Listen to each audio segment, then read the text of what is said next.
Es tiempo de abrir la Biblia juntos, de conectarnos con su palabra y de andar en el camino. Buenos días, Egunon.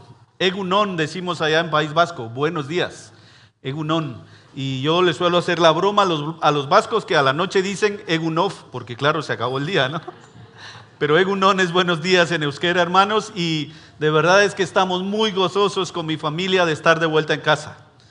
Esta ha sido nuestra casa desde que nos casamos con mi esposa Karina y hemos sido miembros aquí activos durante casi 15 años y hemos tenido el privilegio de servir en distintas áreas. Me gozaba de ver jóvenes aquí, a quienes he tenido el privilegio de ser pastor durante aquellos años junto con mi esposa, ¿no? Y hemos servido en el equipo ministerial por algunos años. Así que volver a casa se siente genial, se siente estupendo, ¿no? Y estar aquí para mí es un privilegio tan grande, es motivo de gozo, mis hermanos. Estamos allá lejos en el norte de España desde hace 11 años, poco más de 11 años, y pues pasado el tiempo, la verdad es que uno se sube acá y le tiemblan las piernas de ver a la familia, a los hermanos queridos, a rostros nuevos y ver que el Señor sigue llevando a su obra adelante. Así que me alegro de veros, mis hermanos. Un saludo de nuestra congregación allá. Somos una pequeña iglesia, unos 30 y pocos por ahí, entre niños y adultos, mayormente creyentes nuevos, todos aprendiendo a andar con el Señor, pero es un privilegio estar con ellos y ellos, la comunidad cristiana Camino Antiguo, que así nos llamamos, mandan un saludo a nuestra iglesia enviadora, a nuestra amada iglesia. Así que recibid por favor el saludo de nuestros hermanos. Muy bien. Quiero invitaros a ir a Lucas capítulo 5. Vamos a ir a Lucas capítulo 5. Vamos a leer los primeros 11 versículos de este texto del Evangelio de Lucas, capítulo 5, del 1 al 11. Amén. Voy a dejar que lo encontréis ahí en vuestros dispositivos o en las páginas impresas. Lucas 5, del 1 al 11.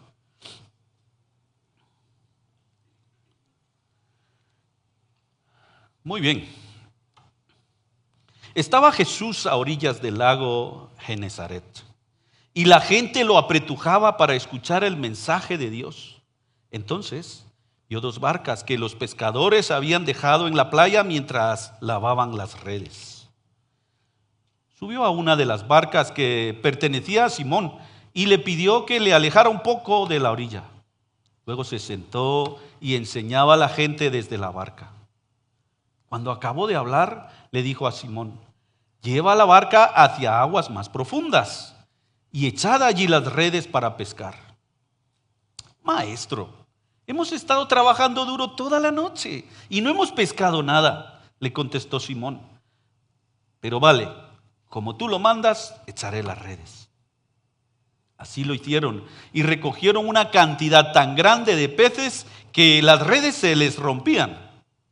Entonces llamaron por señas a los compañeros de la otra barca para que los ayudaran. Ellos se acercaron y llenaron tanto las dos barcas que comenzaron a hundirse. Al ver esto, Simón Pedro cayó de rodillas delante de Jesús y le dijo: apártate de mí, Señor, soy un pecador. Es que él y todos sus compañeros estaban asombrados ante la pesca que habían hecho, como también lo estaba Jacobo y Juan, hijos de Zebedeo, que eran socios de Simón. No temas, desde ahora serás pescador de hombres, le dijo Jesús a Simón. Así que llevaron las barcas a tierra y dejándolo todo, siguieron a Jesús. Amado Señor, esta mañana estamos ante ti, Señor. Hemos cantado de lo digno que eres tú, que solo tú eres digno, Señor. Y en efecto así lo es, Señor. Todos nosotros no somos dignos, no hicimos mérito alguno para venir ante ti y estar en tu presencia. Ninguno de nosotros, Señor, ni Pedro ni ninguno de nosotros. Pero te ha placido, Señor, que estemos aquí. Tú que eres digno nos has llamado a nosotros que somos indignos. Señor, que tu palabra hable a nuestro corazón esta mañana, que impactes nuestras vidas, Señor. Que vayamos desafiados y animados en ti, motivados, Señor, a escuchar a tu llamado y a responder a tu voz, de acuerdo a nos estás hablando en tu palabra, este día y siempre, Señor. Oramos confiando que tu Espíritu Santo está entre nosotros y que tu palabra es verdad e impacta nuestra vida. Por Jesús. Amén. Amén. El llamado en la Biblia no es simplemente una emoción o impulso personal, aquello que sentimos de repente, ¿no? Sino es una iniciativa divina. El llamado en la Biblia viene de Dios, que convoca al ser humano a la salvación y además al servicio suyo. Teológicamente se entiende como una obra de Dios que prepara, dirige, confirma, tanto en la vida personal como en la comunidad de fe. Así que el llamado es personal, pero también Dios nos llama como comunidad de fe. Este llamado de Dios para nuestra vida puede ser de distintas dimensiones o en distintos aspectos, ¿no? Podemos hablar del llamado a la salvación, que todos nosotros hemos recibido ese llamado. Podemos escuchar o pensar en el llamado al ministerio, que muchos hemos respondido a ese llamado y hacemos ministerio dentro de la iglesia. Pero también podemos recibir un llamado a la misión transcultural, que algunos de nosotros hemos recibido el llamado para salir y dejar nuestra tierra, pero en obediencia como comunidad de fe también hemos recibido ese llamado a la misión transcultural.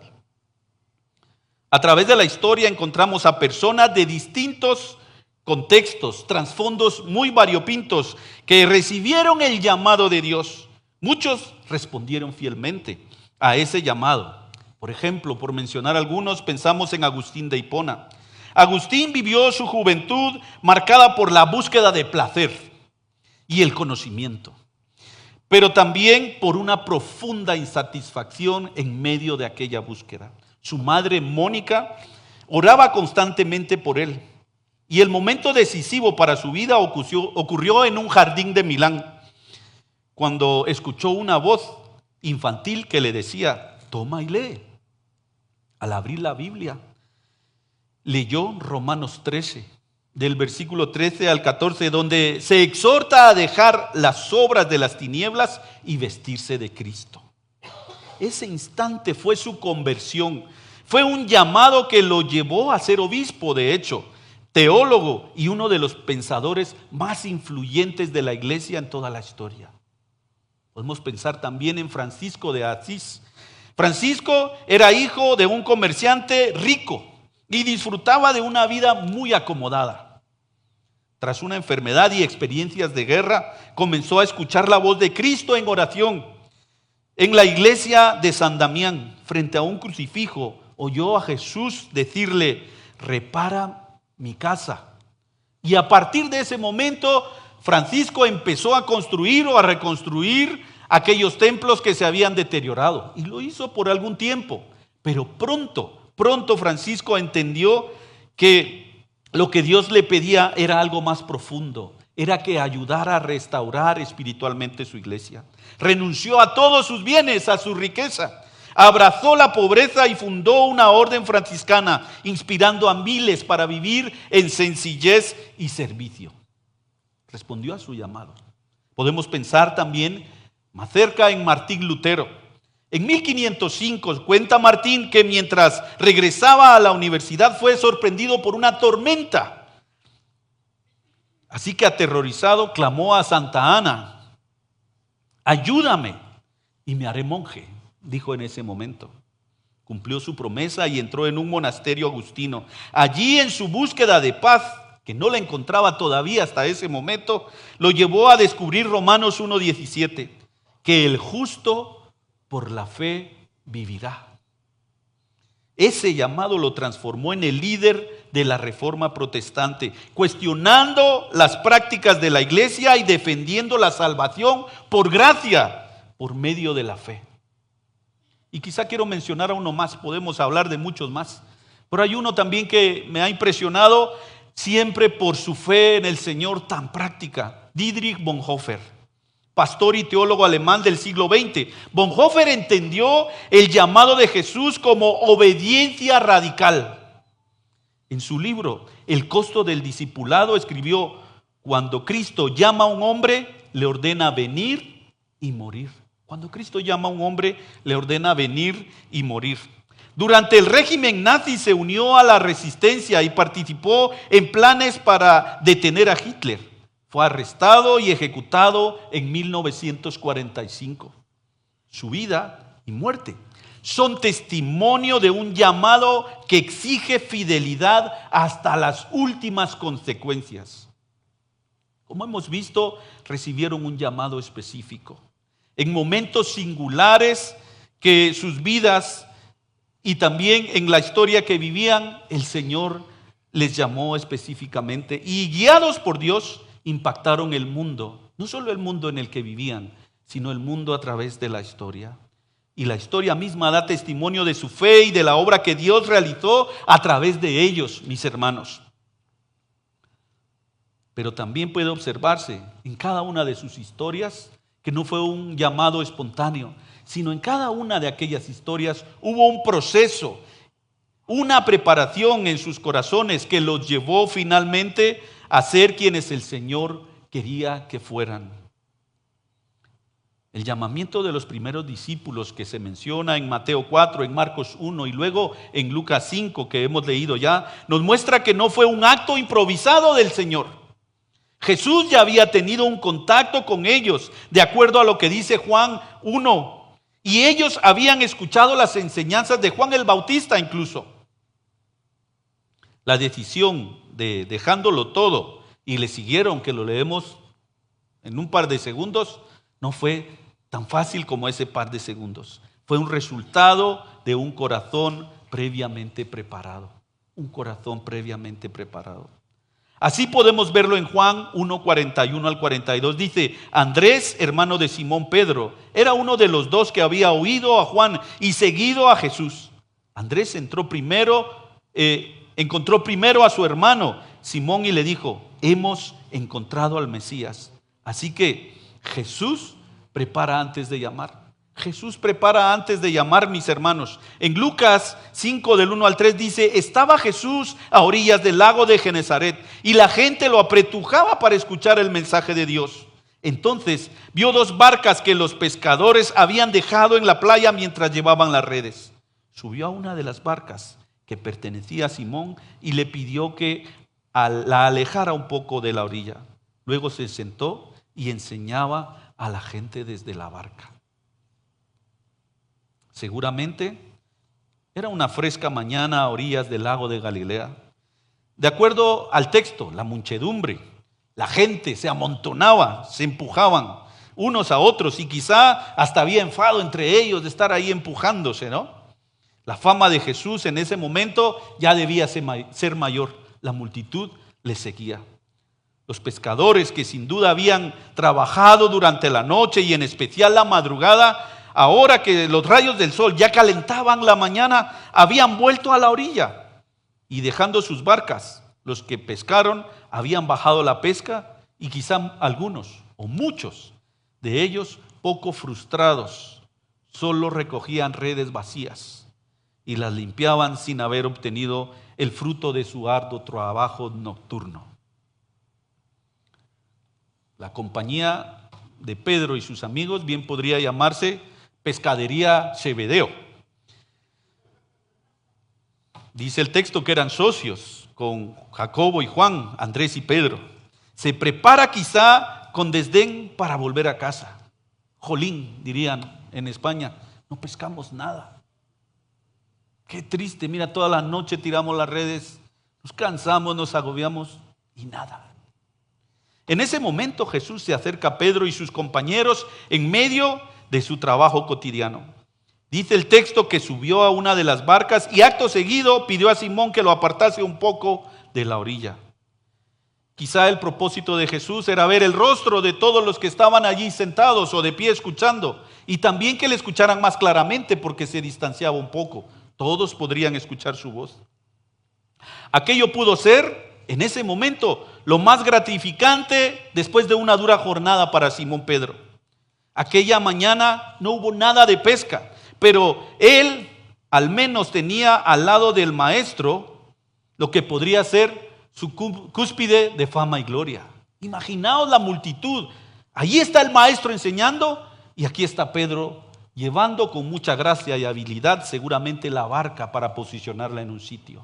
Está con el maestro, está sirviendo. Un culto de escuela dominical parecido a este, posiblemente, ¿no? Por la forma, como lo describe Lucas, puede notarse que el maestro y Simón ya se conocían.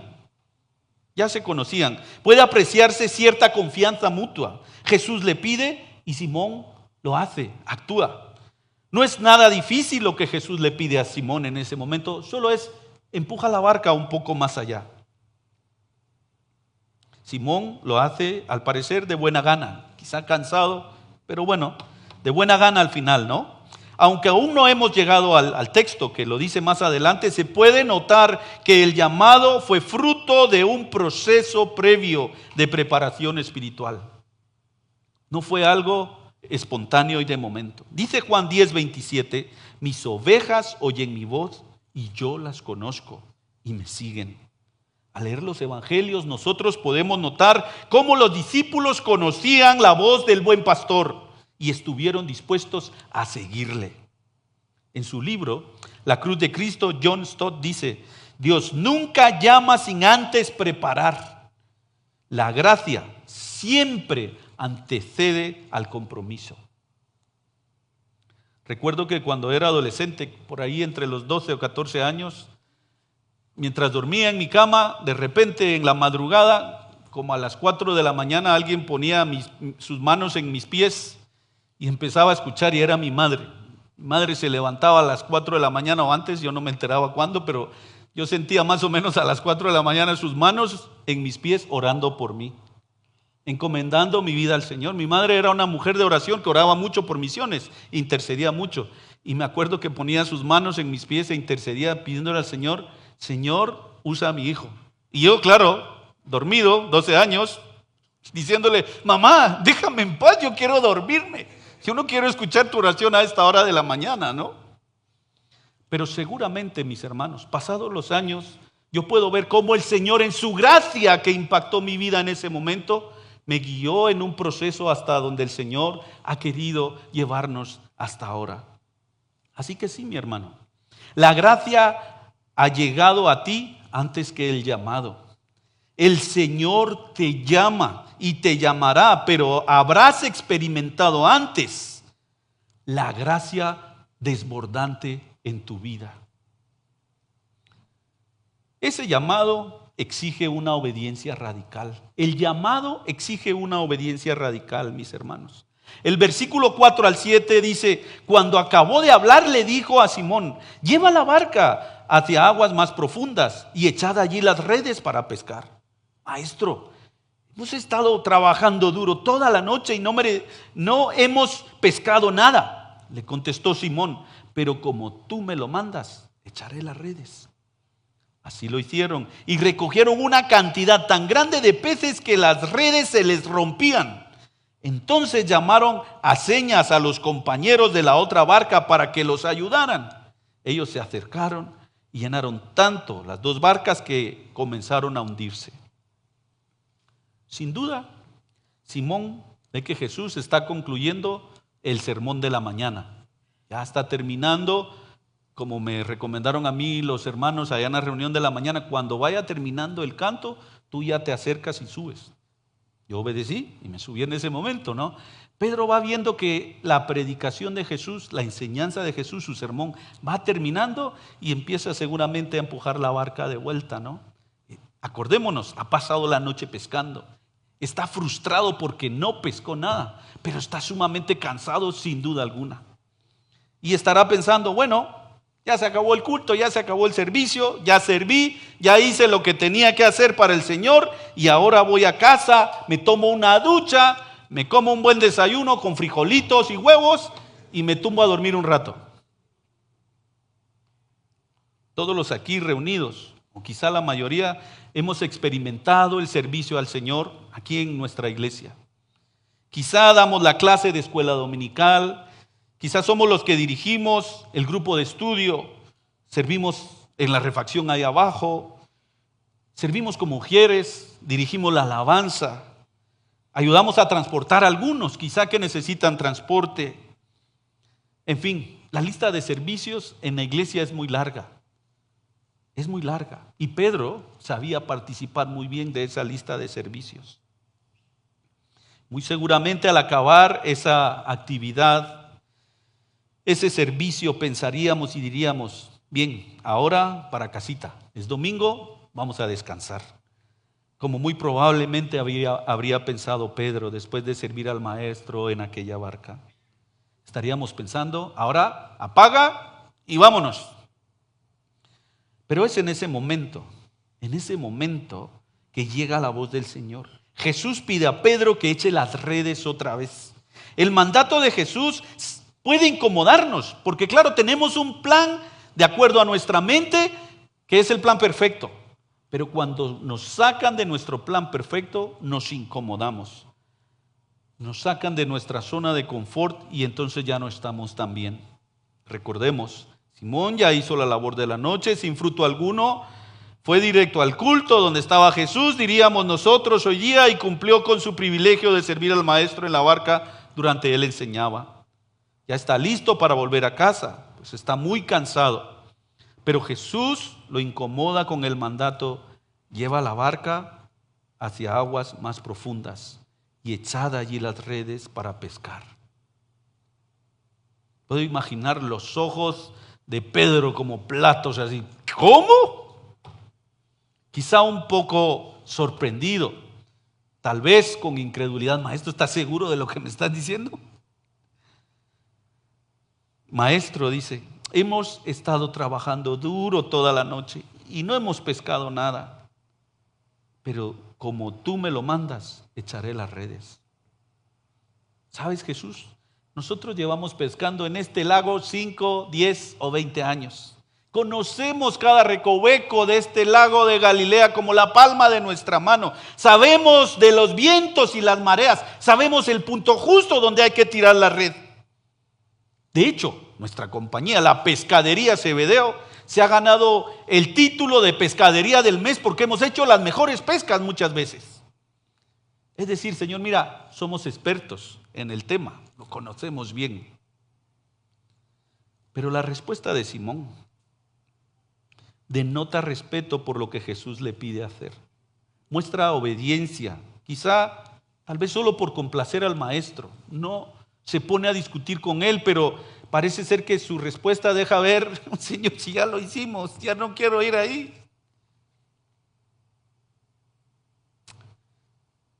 Pero saben que ese maestro que han escuchado tantas veces, saben que ese maestro que está en la barca es el que ha hecho tantos milagros a la multitud. Ellos lo saben. Saben que la multitud le sigue a él porque él es alguien importante. Pero seguramente, y muy seguramente, Pedro y sus colegas todavía no han experimentado esos milagros en carne propia. Probablemente todavía no. Conocen a Jesús, saben de Jesús, hasta sirven a Jesús, pero todavía no han llegado a ese nivel de conocimiento, de relación con Jesús el Maestro. Así que vale, vayamos a aguas profundas pues y veremos qué pasa. A veces toda nuestra experiencia, mis hermanos, todo nuestro conocimiento, todos nuestros logros no nos alcanzan para ver lo que Jesús tiene preparado para nosotros. Nos nubla la vista aquello. Todo nuestro servicio, todo nuestro cansancio por lo cotidiano, es decir, el trabajo, la familia, los estudios, lo académico, bueno, todo ese tema, los compromisos, incluso el mismo servicio que realizamos en la iglesia para Dios. Todo ello son cosas buenas y son correctas, pero pueden nublarnos el entendimiento y dejarnos incrédulos ante la voz del Maestro cuando nos invita a ir a otro nivel para experimentar su poder, su gracia y su amor en nuestra vida y para poder de esa manera bendecir a otros. Pedro y sus amigos al final obedecen, pero como tú me lo mandas, echaré las redes. En medio de su agotamiento, su fe, quizás su poca fe, les empuja a obedecer al maestro. Iñaki es padre de Gabriel. Gabriel es un amigo de Pablo. A Iñaki le habíamos invitado a nuestras reuniones de iglesia unas cuantas veces ya, a las actividades de alcance que hacíamos. Les habíamos invitado, ya le habíamos dicho que viniera. Siempre fue no. Duro y directo, así por la razón que sea, no, y hasta sin darle vuelta. Nunca iba. Una tarde de sábado, Pablo invitó a Gabriel a que viniese a casa a jugar y echaron unas horas allí en casa jugando. Después de un rato, claro, ya era hora de que se marchase y vino Iñaki a recoger a Gabriel. Y mientras estábamos ahí despidiéndonos, Pablo le suelta: Iñaki, que mañana tenemos iglesia, ¿queréis venir? Y Karina y yo nos miramos la cara así, sorprendidos, incrédulos. Bueno, le va a decir que no, como siempre ha dicho que no. Iñaki le dice: ¿y eso? ¿Y qué hacéis? Y Pablo le da un detalle de lo que hacemos los domingos en la iglesia. Le dice: vale, voy a ir. Nos sorprendimos tanto con Karina, porque vez tras vez habíamos dicho ya Iñaki ven y siempre fue no. Oh, sorpresa, el domingo a primera hora estaba Iñaki con Gabriel allí con nosotros, participando de nuestro servicio de domingo. Y no solo esa vez, han sido otras veces que han venido como invitados, pero han estado con nosotros. ¿Cuál es tu excusa? Ya me aburrí de invitarlo y compartirle el mensaje, ya me aburrí, ya me cansé y mis hijos no me obedecen, excepto cuando le doy unos buenos gritos. La manera bíblica no me funciona con ellos. Toda mi clase hace trampa. Todos, como dicen en España, sacan la chuleta o el chivo, diríamos aquí, ¿no? Para hacer trampa en los exámenes. Y yo que me esfuerzo tanto, quemo las pestañas por la noche, apenas saco un 7, un 6. No es justo, voy a hacerlo como ellos lo hacen mejor. Pero recuerda, Jesús te pedirá lo que debes hacer una vez más. Hacer lo que es justo, decir la verdad, seguir dando testimonio. Él pedirá tu obediencia. Jesús pide a Pedro que eche las redes otra vez. Pedro obedece, aunque estaba muerto de cansancio, y experimenta la pesca de su vida. Años pescando con toda su experiencia y nunca había visto esa pesca en su vida. Dietrich Bonhoeffer, en su libro El costo del discipulado, dice: la fe que no produce obediencia no es fe verdadera. La fe que no produce obediencia no es fe verdadera. Así lo hicieron y recogieron una cantidad tan grande de peces que las redes se les rompían. ¡Wow! ¡Qué maravilla! ¡Qué derroche de poder y de gracia y de abundancia la que Jesús le otorga a Simón en ese momento! Y a sus compañeros, desde luego. Puedo imaginar que se les puso la piel de gallina al ver a aquellos, estaban tan sorprendidos. Todas las emociones experimentadas de la noche, todos los enfados, todo el cansancio, todo el agobio, todo el hambre que podían tener, cambia rotundamente. Todo cobró otro significado al obedecer lo que el maestro les pide que hagan. Ese llamado que exige obediencia radical no ocurre en medio de un vacío, mis hermanos. No es casual. Jesús confirma su llamado con poder. Jesús confirma su llamado con poder. Lucas del 8 al 10, capítulo 5 del 8 al 10 dice: al ver esto, Simón Pedro cayó de rodillas delante de Jesús y le dijo: apártate de mí, Señor, soy un pecador. Es que él y todos sus compañeros estaban asombrados ante la pesca que habían hecho, como también lo estaban Jacobo y Juan, hijos de Zebedeo, que eran socios de Simón. No temas, desde ahora serás pescador de hombres, le dijo Jesús a Simón. Pedro se siente abrumado al ver el milagro de Jesús. ¿Cómo es posible que el maestro me vea a mí? ¿Cómo es posible que Él ponga sus ojos en mi vida y haga este milagro conmigo? ¿Cómo es posible? ¿Qué te he hecho yo para merecer tanta gracia, Señor? ¿Qué hice para que lo merezca? ¿Es acaso que has visto algo bueno en mí? No soy digno de tanto, Señor, dice Pedro. No soy digno de tanto. No sé tú, pero la verdad es que a veces que yo me he sentido como Pedro, abrumado por tanta gracia, por tanta bendición que el Señor nos da, no por nuestro mérito, no por nuestra experiencia o conocimiento o logros, no por ser buenos, no por nada de eso. Ni Pedro ni nosotros, mis hermanos, somos merecedores de la gracia salvadora, ninguno de nosotros, de la gracia abundante, de vida plena que Jesús quiere otorgarnos. En su libro Piedras Vivas, el autor, nuestro hermano Jim Adams, que muchos de nosotros conocemos porque fue anciano pastor en esta iglesia por años, dice que el encuentro con la gracia de Jesús puede incomodar, pero no por la obra del maestro en sí, sino por la vergüenza, por nuestro propio pecado. Como es el caso de Simón, que ante el milagro de Jesús le dice: apártate de mí, Señor, soy un pecador. Al contrario de agradecer, de celebrar lo que Jesús ha hecho en su vida en ese momento, por aquel tremendo milagro, Pedro se siente avergonzado, se siente indigno. Jim plantea 3 maneras en las que la vergüenza nos engaña. La primera, la vergüenza distorsiona nuestro pasado. La vergüenza distorsiona nuestro pasado. Miramos para atrás y nos sentimos avergonzados porque creemos que nunca hemos hecho nada bien, nunca hemos dado la talla. Ya seas esposo o esposa, o padre o madre, como hijos o hijas, como empleados, como jefes, como estudiantes o como siervos de Dios, creemos que nunca se ha sentido satisfecho con nosotros Dios, y como consecuencia nos ha negado muchas bendiciones que podrían haber sido nuestras. Piénsalo. ¿Alguna vez quizá te has sentido así tú? Segundo, la vergüenza descarta nuestro futuro. La vergüenza nos engaña también porque descarta la posibilidad de alcanzar un futuro bendecido por Dios. Pensamos, ¿cómo podría un hombre o una mujer tan pecador o pecadora como yo? ¿Cómo podría? ¿Cómo yo podría esperar algo bueno de un Dios santo? No puedo. No puedo esperar nada bueno a futuro de Él. Y la tercera que nos expone Jim es: la vergüenza denigra la gracia del Señor Jesús en nuestro presente.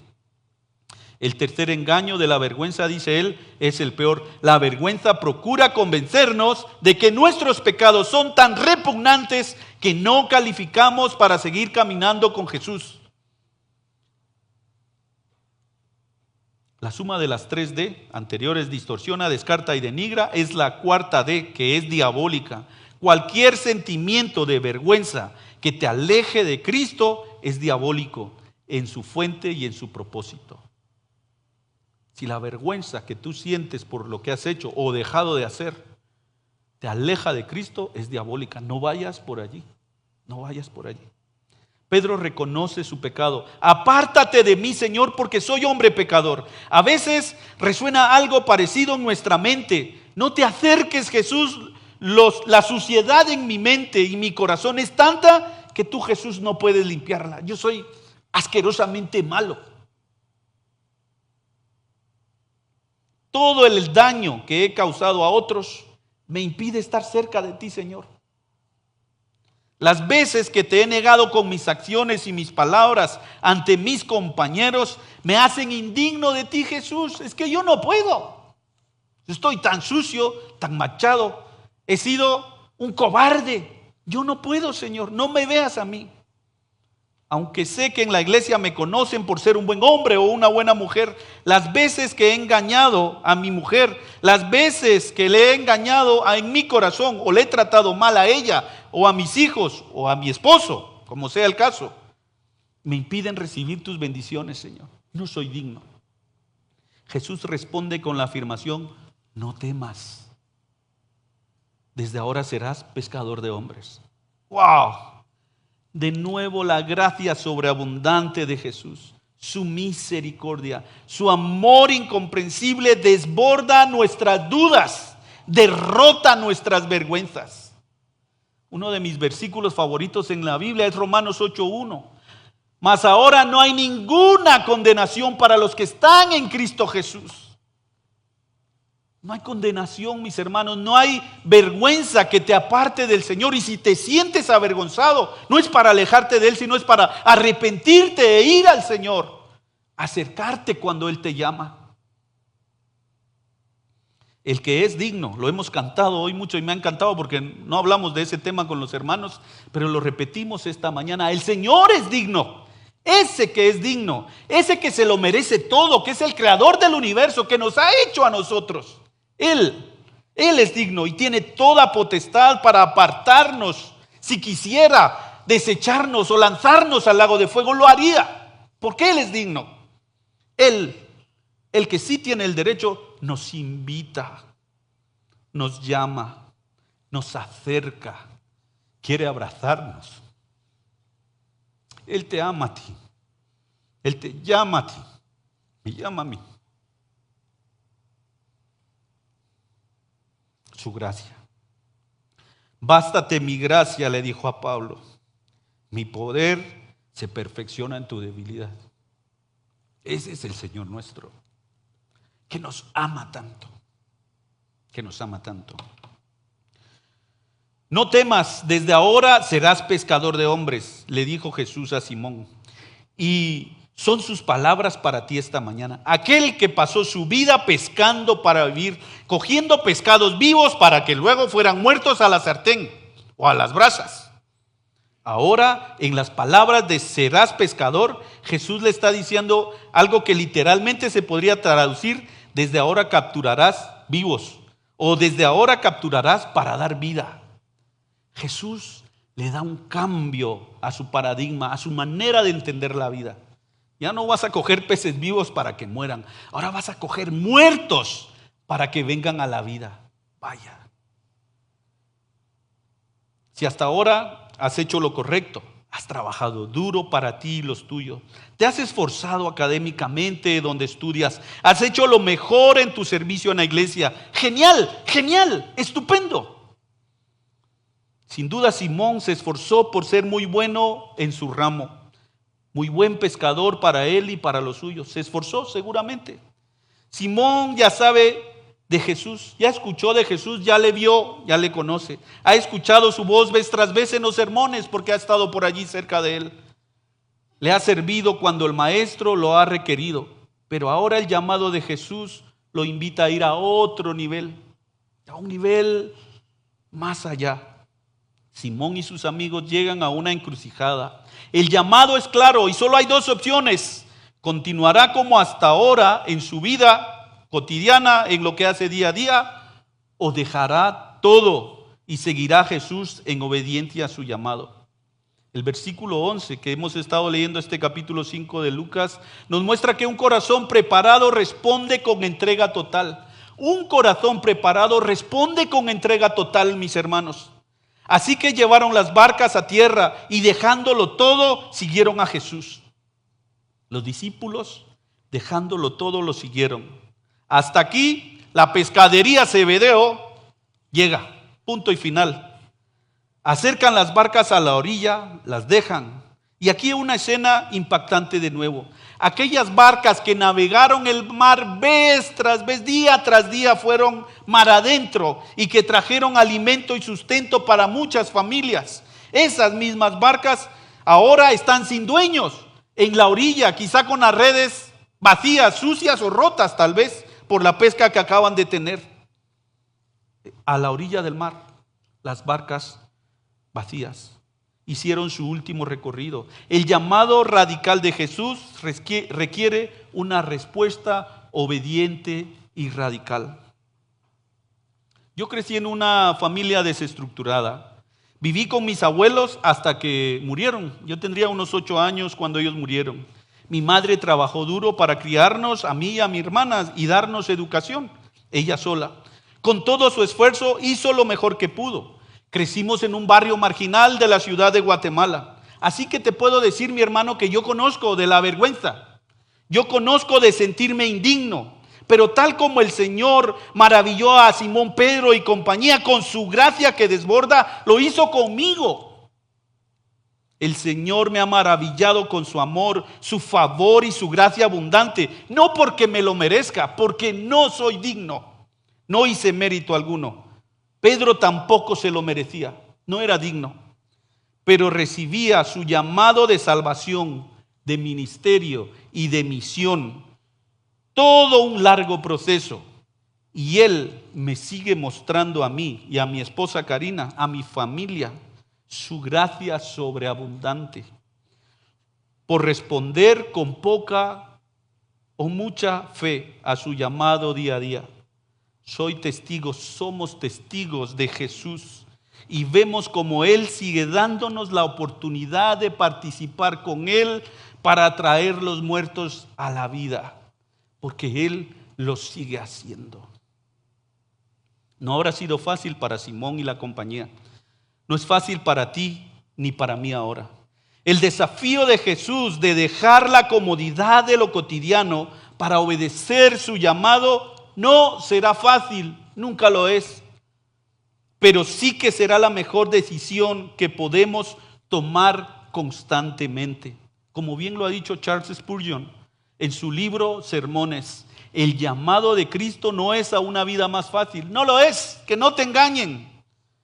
Hay muchos que dicen, levanta tu mano y de aquí en adelante un camino de rosa. No es cierto, sino el llamado de Jesús, de Jesucristo, es a una vida más plena, nos dice Spurgeon.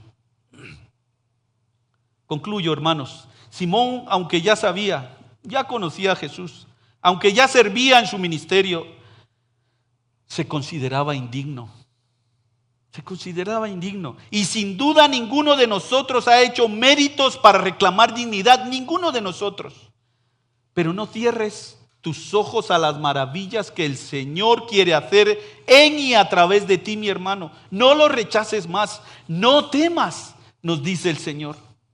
No sé cuál sea tu llamado que el Señor hace para ti esta mañana.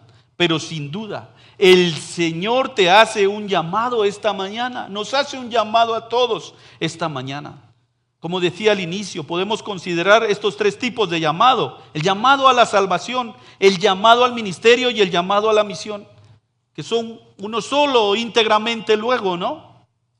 Si todavía hay alguno por aquí que no goza de la salvación del Señor, hoy es tu momento. Hoy es tu momento de responder al llamado de Jesús por ti. Si estás cansado de la vida, si no encuentras salida a tus adicciones, si has probado todo como Agustín de Hipona, que probó todos los placeres y todavía te sientes insatisfecho, todavía tu sed no se sacia, recuerda que Jesús está aquí y te dice lo siguiente: mas el que bebiere del agua que yo le daré, no tendrá sed jamás, sino que el agua que yo le daré será en él una fuente de agua que salte para vida eterna. Si quieres responder a ese llamado, si estás aquí y todavía no le has respondido al Señor, a su llamado de salvación, hoy es el momento. Puedes levantar tu mano y decir, yo quiero que el Señor sacie mi sed. Ya probé de todo, ya hice de todo.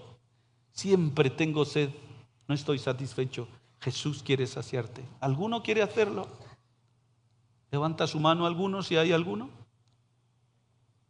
Si estás ahí sentado pensándotelo, ora en tu corazón, dile al Señor que quieres que sacie tu sed. Si crees que el Señor te está llamando a servir en el ministerio de la iglesia, como pasó con Francisco de Asís, puedes responder afirmativamente.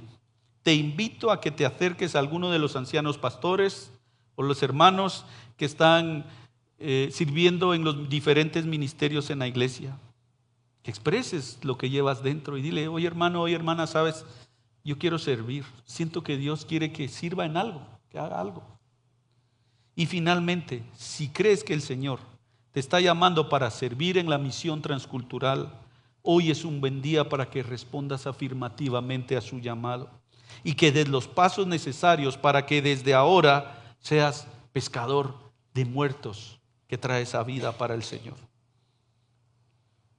Ora al Señor para que confirme tu llamado en tu vida y busca a alguno de los líderes de la iglesia para que te guíen en ese proceso. Esos 4 discípulos, sacando las barcas a tierra, lo dejaron todo y le siguieron. Amado Señor, gracias por llamarnos. No solo llamarnos, Señor, sino por amarnos, por vernos con ojos de gracia y de amor, por acercarte a nosotros, Señor. Tú que tenías toda la potestad, que tienes toda la potestad de rechazarnos por indignos, por pecadores. Tú nos acercas a ti, Señor, y estás con tus brazos abiertos esperando que volvamos a ti, que estemos contigo. Ayúdanos a responder a nuestro llamado, al llamado que nos haces esta mañana, que podamos responder a ti y acercarnos a ti. Bendice esta iglesia, Señor. Bendice a mis hermanos. Guíalos a todos, Señor. Que tu nombre sea glorificado en esta comunidad de fe, donde tú eres exaltado. Oro por Jesús. Amén. Amén. Gracias por acompañarnos hoy. Esperamos que vuelvas y sigas conectado con la palabra. También te invitamos a que nos sigas en nuestras redes sociales. Hasta pronto.